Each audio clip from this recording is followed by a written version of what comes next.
Bonsoir. Pour obtenir le 22 à Asnières, comme le racontait Fernand Reynaud, il ne faut plus appeler New York.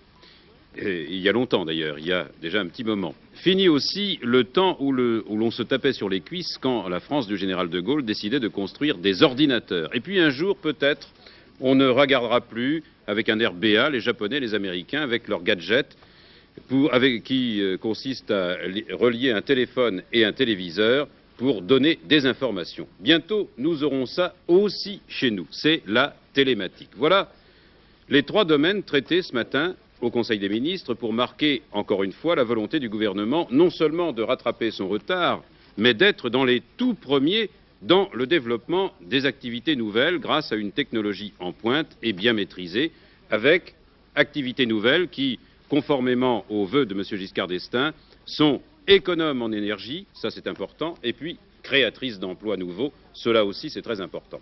Ainsi pour le téléphone, alors que nous étions au dernier rang des pays européens en 1974, le retard doit être comblé totalement en 1982, mais déjà ça va beaucoup mieux. Il y avait 12 lignes téléphoniques pour 100 habitants il y a 5 ans, il y en a aujourd'hui 25. Il y avait 6 millions d'abonnés à peu près en 1974, 13 millions aujourd'hui, plus de 19 millions dans 3 ans.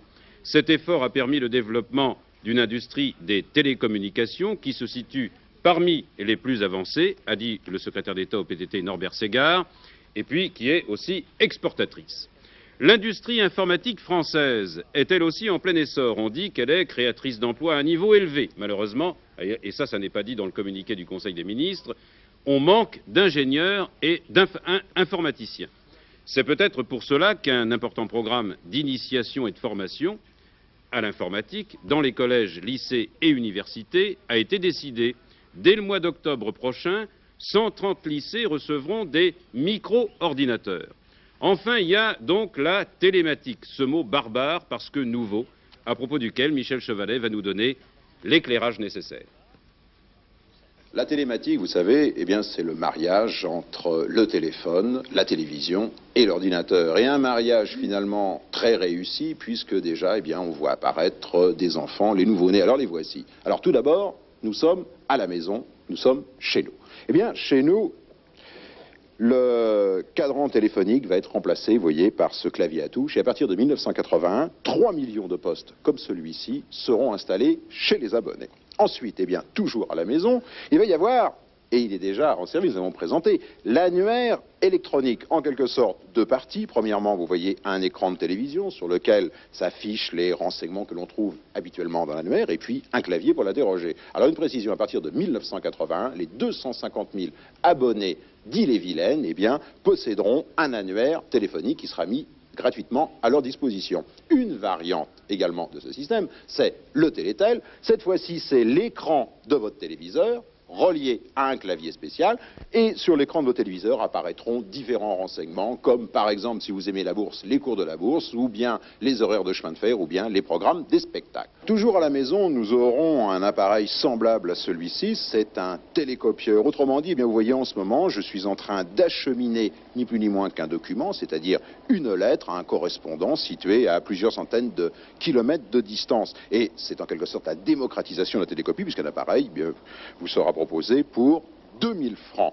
C'est en quelque sorte, eh bien, le courrier électronique. Mais le plus intéressant peut-être, c'est-à-dire ici au niveau du bureau de poste, au niveau du guichet. Alors, vous imaginez que nous sommes dans un bureau de poste. Voilà. En face de madame, il y a un terminal d'ordinateur. Elle procède en direct avec l'ordinateur à les opérations. C'est-à-dire qu'en ce moment, je lui ai demandé sur mon livret de caisse d'épargne d'effectuer un retrait de 2000 francs. Et vous voyez que sur mon livret, il y a en bas une piste magnétique sur laquelle sont portés des renseignements et notamment la position de mon compte. Il faut continuer, madame. Elle interroge donc l'ordinateur. L'ordinateur dit que l'on peut effectuer ce retrait. Et regardez bien la suite, extrêmement intéressante. Le document est avalé et immédiatement, en direct, eh bien, mon compte, en quelque sorte, est mis à jour, figure ici. Alors, ensuite, eh bien, on peut procéder à la même type d'opération avec, vous le savez, les chèques postaux.